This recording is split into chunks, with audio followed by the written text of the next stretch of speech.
जय हिंद प्यारे दोस्तों। हम 5 अप्रैल 2024 के महत्वपूर्ण करंट अफेयर्स का रिवीजन करेंगे और यह गौरव कुमार सर की क्लास का एक क्विक रिवीजन रहेगा। और इसकी पीडीएफ प्राप्त करने के लिए डेली आप कमेंट बॉक्स या डिस्क्रिप्शन में दिए गए लिंक से जुड़कर डेली पीडीएफ प्राप्त कर सकते हैं। पहला प्रश्न है हमारा, हाल ही में नाटो ने अपने 75वें वर्ष पूरे होने का जश्न कहाँ पर मनाया है? ब्रुसेल्स, बेल्जियम में। नाटो अर्थात नॉर्थ अटलांटिक ट्रीटी ऑर्गेनाइजेशन 4 अप्रैल 1949 को इसकी स्थापना होती है और अभी हाल ही में 4 अप्रैल 2024 को इसने अपने 75वें वर्ष पूर्ण होने पर जश्न मनाया है ब्रुसेल्स, बेल्जियम में, और यहीं पर इसका मुख्यालय भी है। अगर नाटो में देखें तो वर्तमान में कुल 32 सदस्य इसमें शामिल है। 32वां सदस्य नवीनतम है स्वीडन और 31वां सदस्य इसमें था फिनलैंड। नाटो की अगर देखें तो ये कब बनकर सामने आया, तो सेकेंड वर्ल्ड वार जो हुआ था 1939 से 1945 के मध्य, तो इस वर्ल्ड वार के बाद विश्व में 2 शक्तियाँ उभर कर आई, एक यूएसए और एक सोवियत संघ। तो यूएसए के जो समर्थक देश थे, पूंजीवादी देश, उनके संरक्षण के लिए नाटो का गठन हुआ और जो सोवियत संघ के समर्थक देश थे, साम्यवादी समर्थक, उनके लिए वार्सा पैक्ट का हुआ। लेकिन सोवियत संघ का 1990-91 में विभाजन हो जाता है, उसके बाद वार्सा पैक्ट समाप्त हो जाता है और नाटो आज तक कार्य कर रहा है। और नाटो का जो आर्टिकल 5 है, इसमें कहा गया है कि कोई भी सदस्य देश पर अगर आक्रमण करता है नाटो के, तो यह नाटो समूह पर सामूहिक आक्रमण माना जाएगा। अर्थात नाटो के जितने भी सदस्य देश है उसका विरोध करेंगे या उसके ऊपर अटैक करेंगे मिलकर, जिसने नाटो सदस्य के ऊपर हमला किया है। वर्तमान प्रमुख इसके स्टोलनबर्ग हैं। एक और समूह है नाटो प्लस। नाटो प्लस में कौन है? तो जो नाटो के 32 सदस्य देश हैं यह तो शामिल है। इसके अतिरिक्त ऑस्ट्रेलिया, न्यूजीलैंड, दक्षिण कोरिया, जापान और इजराइल भी इसमें शामिल है। और 2023 में भारत को भी इसमें शामिल करने की सिफारिश की थी, लेकिन भारत इसमें शामिल नहीं है। यूरोपीय यूनियन, इसका मुख्यालय भी ब्रुसेल्स, बेल्जियम में ही स्थित है।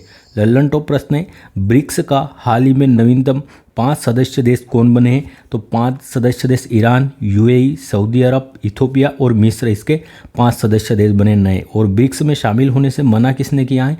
तो अर्जेंटीना ने मना कर दिया था। संघाई सहयोग संगठन का नवीनतम सदस्य देश कौन बना है? ईरान बना है और इसका 9वां सदस्य है यह। इसका आयोजन कहाँ पर हुआ था? 2023 में एससीओ का, तो भारत में इसका आयोजन हुआ था। भारत ने इसकी अध्यक्षता की थी। ओपेक की सदस्यता का त्याग अभी हाल ही में अंगोला ने किया है और यह ओपेक पेट्रोलियम उत्पादक देशों का समूह है। इसका हेडक्वार्टर वियना में है। आसियान का नवीनतम सदस्य देश अभी 11वां हाल ही में तिमोर लेस्ते बना है। इसकी स्थापना 1967 में होती है आसियान की, और इसका मुख्यालय जकार्ता में है, इंडोनेशिया में। अगला प्रश्न है, हाल ही में जारी लेसेंट अध्ययन के अनुसार वर्ष 1990 से 2021 के बीच वैश्विक जीवन प्रत्याशा में कितनी बढ़ोतरी हुई है? तो 6.2 ईयर्स की बढ़ोतरी हुई है वैश्विक जीवन प्रत्याशा में।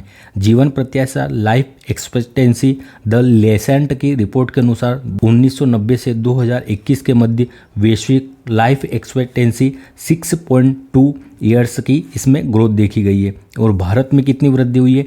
तो 7.8 वर्ष की इसमें ग्रोथ हुई है, अर्थात 7.8 ईयर्स इसमें ग्रोथ रेट देखी गई है जीवन प्रत्याशा में। और सर्वाधिक वृद्धि कहाँ पर? भूटान में हुई है, यहाँ पर 13.6 ईयर की ग्रोथ हुई है। सर्वाधिक जीवन प्रत्याशा वाला देश कौन है, अर्थात कहाँ पर सर्वाधिक जीता है व्यक्ति वहाँ पर जन्म होने के बाद? तो मोनाको ऐसा देश है जहाँ पर सर्वाधिक जीवन प्रत्याशा है, जहाँ पर 87 ईयर व्यक्ति जीता है अगर कोई बर्थ होता है, किसी का जन्म होता है तो वहाँ।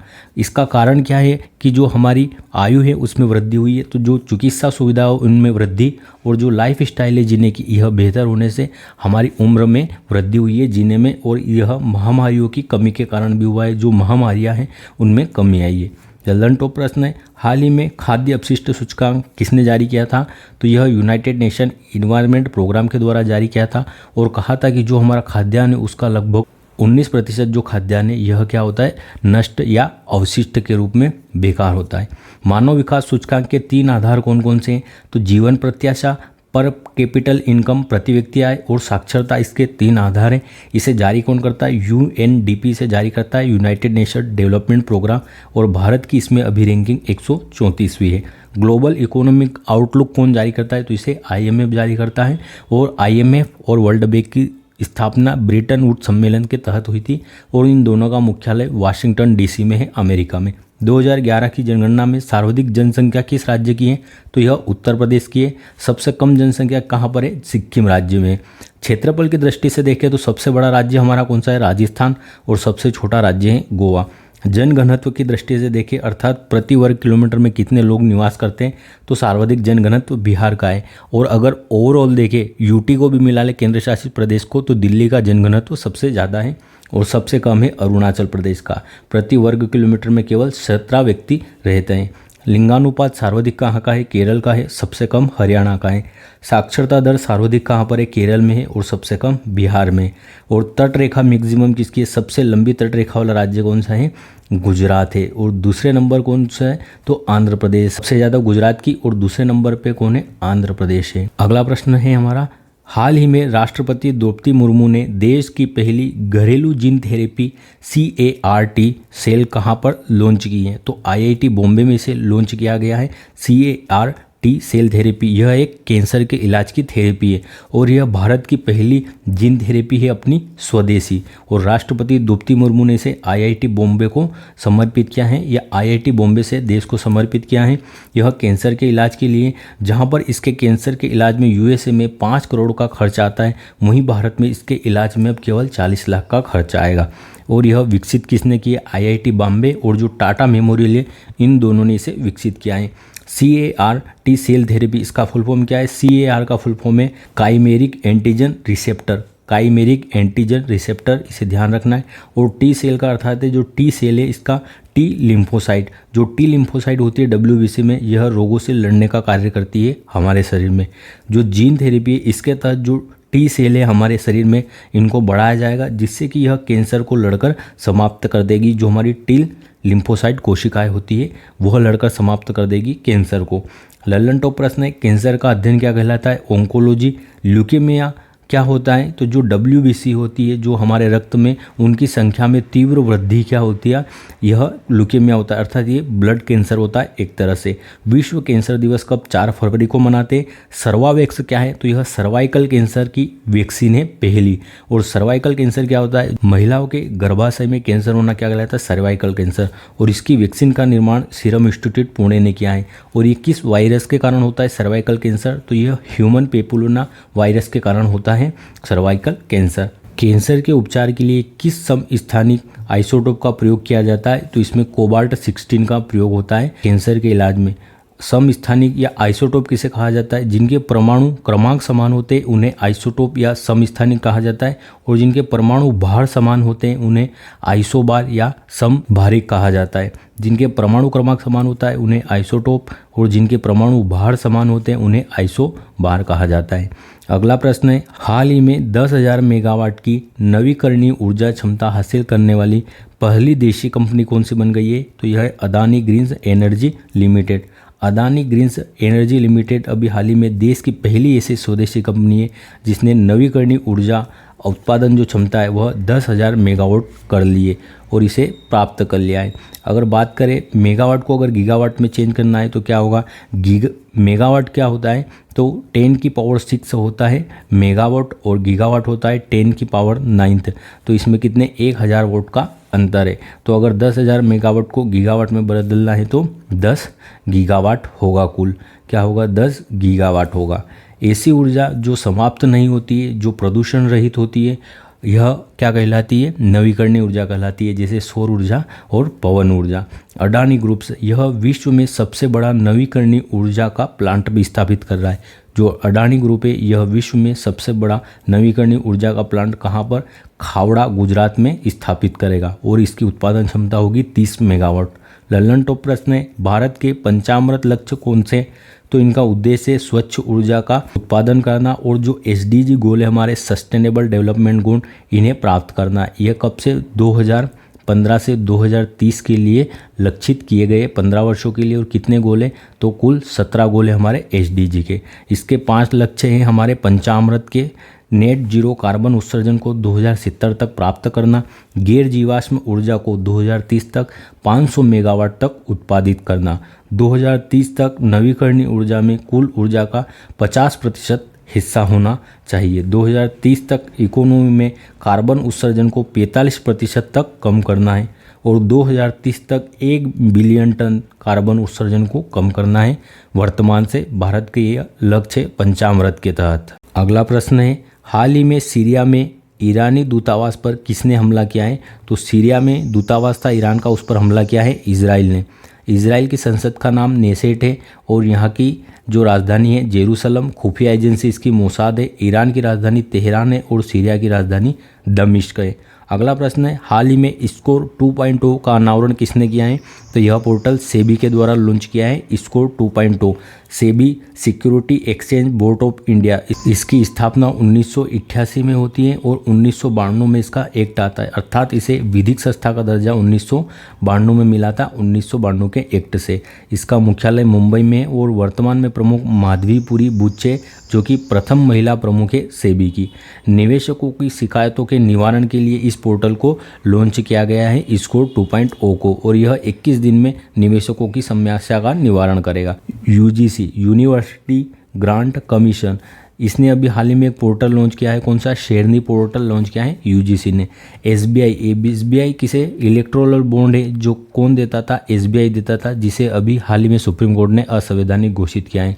आरबीआई की स्थापना 1 अप्रैल 1935 को होती है और यंग हिल्टन आयोग की अनुशंसा पर, और इसका राष्ट्रीयकरण कब होता है? तो 1949 में इसका राष्ट्रीयकरण हो जाता है। लल्लन टॉप प्रश्न है, उद्गम पोर्टल अभी हाल ही में आरबीआई ने लॉन्च किया है जो लावारिस धन है उसका पता लगाने के लिए। सी विजिल ऐप, सक्षम ऐप और इनक्योर ऐप, यह सब इलेक्शन कमीशन ऑफ इंडिया के द्वारा जारी की गई है, और जो सक्षम ऐप है यह जो दिव्यांग लोग हैं उनके लिए जारी की गई। सुस्वागतम पोर्टल, यह सुप्रीम कोर्ट ने लॉन्च किया है सुप्रीम कोर्ट में ई एंट्री के लिए। ई साक्षी ऐप, यह एमपीलेट्स के लिए चलाया गया है, इसके प्रशासन को देखने के लिए, अर्थात जो member of parliament local area development programme है उसकी प्रशासन के लिए ई साक्षी ऐप को लॉन्च किया गया है। अगला प्रश्न है, हाल ही में निर्वाचन आयोग ने किसे यूथ आइकॉन नियुक्त किया है? तो यह आयुष्मान खुराना को नियुक्त किया है। Chief election commission of India अपना 25 जनवरी 1950 को होती है और 25 जनवरी को मतदाता दिवस मनाया जाता है। अनुच्छेद 324 से 329 के मध्य इसका वर्णन है भाग 15 में। फर्स्ट चीफ इलेक्शन कमीशन कौन थे हमारे? तो यह सुकुमार सेन जी थे, और फर्स्ट महिला थी रमा देवी जी। यह मुख्य निर्वाचन आयुक्त थी, प्रथम महिला हमारी। चुनाव आयोग जो है यह किस किस के चुनाव करवाता है? तो जो केंद्रीय चुनाव आयोग है यह लोकसभा, राज्यसभा, विधानसभा, विधान परिषद, प्रेसिडेंट और वाइस प्रेसिडेंट, इनके चुनाव का संचालन या कौन करवाता है? तो यह चुनाव आयोग करवाता है। 19 अप्रैल को अभी हाल ही में 7 चरणों में आम चुनाव की घोषणा की गई है, और इसकी मतगणना कब होगी? तो 4 जून को मतगणना होगी लोकसभा चुनाव की। यूथ आइकॉन अभी हाल ही में किसे? आयुष्मान खुराना को नियुक्त किया गया है, और चुनाव आयोग के द्वारा ही पीडब्ल्यूडी दिव्यांग श्रेणी में अभी हाल ही में चुनाव आइकॉन किसे बनाया था? शीतल देवी जी को बनाया था, जो कि पैरा तीरंदाज है, जम्मू कश्मीर की खिलाड़ी है, और इन्हें अभी हाल ही में अर्जुन अवार्ड भी दिया गया है। अर्जुन अवार्ड की राशि कितनी है? 15 लाख रुपए हैं, और यह कब से दिया जा रहा था? 1961 से दिया जा रहा है अर्जुन अवार्ड, और इस बार कितने खिलाड़ी? 26 खिलाड़ियों को दिया गया है। लल्लन टॉप प्रश्न, राष्ट्रपति चुनाव में विवाद का निपटारा कौन करता है? तो अनुच्छेद 71 के तहत सुप्रीम कोर्ट राष्ट्रपति के चुनाव का निपटारा करता है। राष्ट्रपति का चुनाव एक निर्वाचक मंडल द्वारा होता है। तो आर्टिकल 54 में कहा गया है कि निर्वाचक मंडल में कौन कौन? जो मेंबर ऑफ पार्लियामेंट है, जो संसद के निर्वाचित सदस्य हैं, और जो मेंबर ऑफ लेजिस्लेटिव असेंबली अर्थात जो विधानसभा की निर्वाचित सदस्य है सभी विधानसभाओं के, वह राष्ट्रपति के निर्वाचन में भाग लेंगे, और इसमें एकल संक्रमणीय मत पद्धति का प्रयोग होगा राष्ट्रपति के चुनाव में। राज्य निर्वाचन आयोग का वर्णन अनुच्छेद 243 के में है। 243 के में राज्य निर्वाचन आयोग का वर्णन है, जो नगरीय निकाय और ग्राम पंचायतों के चुनाव करवाता है। मतदान की आयु 21 वर्ष से घटाकर 18 वर्ष किस संविधान संशोधन से हुई है? 61 संविधान संशोधन से ये हुआ था। हाल ही में 114 वर्ष की आयु में विश्व के सबसे बुजुर्ग व्यक्ति जुआन विसेंट का निधन कहाँ हुआ है? वेनेजुएला में हुआ है। जुआन विसेंट जिनकी उम्र 114 वर्ष थी, इनका हाल ही में निधन हो गया, और यह वेनेजुएला के थे, और यह विश्व के सबसे बुजुर्ग व्यक्ति थे। वर्तमान में अब सबसे बुजुर्ग कौन है? तो यह जीवित बुजुर्ग है सबसे ज़्यादा वर्तमान में सोनाबे, और ये कहाँ के? जापान के। इनकी आयु 112 वर्ष है। वेनेजुएला की बात करें तो इसकी राजधानी कराकस, बोलीवर इसकी मुद्रा है, एंजिल जलप्रपात जो कि विश्व का सबसे ऊंचा जलप्रपात है यहीं पर स्थित है। यहाँ पर घास के मैदान को लानोस कहा जाता है। यहाँ पर एक झील है मराकाइबो झील जो कि वेनेजुएला में स्थित है और यह पेट्रोल उत्पादन के लिए प्रसिद्ध है। और साउथ अमेरिका की सबसे बड़ी झील भी कौन सी है? मराकाइबो झील ही है। अगला प्रश्न है, हाल ही में लॉन्च भारत की AI सॉफ्टवेयर इंजीनियर कौन है? तो यह देविका है, भारत की पहली AI software engineer. AI software engineer Devika है और इसे भारत के केरल राज्य ने लॉन्च किया है। भारत की प्रथम एंकर कौन है जो क्षेत्रीय भाषा में एंकरिंग करेगी? तो वह है लिसा और यह उड़ीसा ने लॉन्च की थी। और भारत का फर्स्ट AI फिल्म कौन सी बनी? अभी इराहा बनी है AI फिल्म। मोहम्मद यह विश्व का पहला ह्यूमनॉइड रोबोट था। विश्व का पहला ह्यूमनॉइड रोबोट कौन था? सऊदी अरब द्वारा बनाया गया मोहम्मद। और सोफिया इसे हांगकांग के द्वारा बनाया गया था। विश्व की प्रथम ह्यूमनॉइड रोबोट कौन है? सोफिया है। और ह्यूमनॉइड पुरुष रोबोट कौन है? तो वह मोहम्मद है। AI सेफ्टी समिट का आयोजन अभी हाल ही में कहाँ हुआ है? तो ब्लेचले में हुआ है। कहाँ पर? UK यूनाइटेड नेशन के ब्लेचले में हुआ है और यहाँ पर ब्लेचले घोषणा पत्र जारी हुआ था।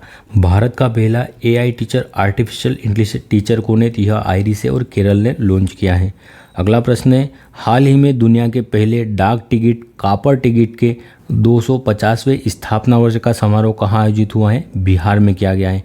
कॉपर टिकट यह वर्ल्ड की फर्स्ट डाक टिकट थी जिसे लॉन्च किया गया था 1774 में। और ये कहाँ पर? जो पटना है, उस समय उसका नाम अजीमाबाद था तो पटना में इसे लॉन्च किया गया था। और डाक को पहुंचाने के लिए जो शुल्क है उसके लिए इसे जारी किया गया था। और इसे अभी हाल ही में 250 वर्ष पूर्ण हो गए। तो इसका आयोजन कहाँ पर हुआ है समारोह का? बिहार में। भारत में प्रिंटिंग प्रेस कौन लाए थे? पुर्तगाली लाए थे। यह भारत आने वाले जो यूरोपीय शक्ति थे उनमें सबसे पहले पुर्तगाली आए थे और सबसे बाद में भी पुर्तगाली गए थे। और पुर्तगाली व्यक्ति सबसे पहले यूरोपीय कौन आया था? तो वह आया था वास्को डिगामा। कौन आया था? वास्को डिगामा आया था। कब आया था? ये 1498 में आया था। और जो कालीकट बंदरगाह था वहाँ पर आया था केरल में। और जमोरिन, वहाँ के शासक जमोरिन ने इनका स्वागत किया था वास्को डिगामा। और यह किसके लिए? मसालों के व्यापार के लिए आया था। पीतल और कांसा, जो पीतल है यह किससे बना होता है? तांबा और जिंक से। और कांसा बना होता है कॉपर और टीन के द्वारा। कॉपर सल्फेट जिसे नीला तोता कहा जाता है। सिक्कों का अध्ययन क्या कहलाता है? न्यूमिस्मेटिक्स, यह सिक्कों का अध्ययन कहलाता है। 11वां प्रश्न है, तमिलनाडु के राज्यपाल RN रवि ने परमवीर चक्र गार्डन का उद्घाटन किया। तो ये आज के करंट अफेयर्स हो गए मुख्य इंपॉर्टेंट। और अगर आपके लिए यह क्लास महत्वपूर्ण है शॉर्ट रिवीजन के लिए तो कृपया चैनल को सब्सक्राइब अवश्य करें और कुछ सुझाव हो तो अपने कमेंट बॉक्स में ज़रूर दें। अब कल के प्रश्नों का रिवीजन कर लेते हैं।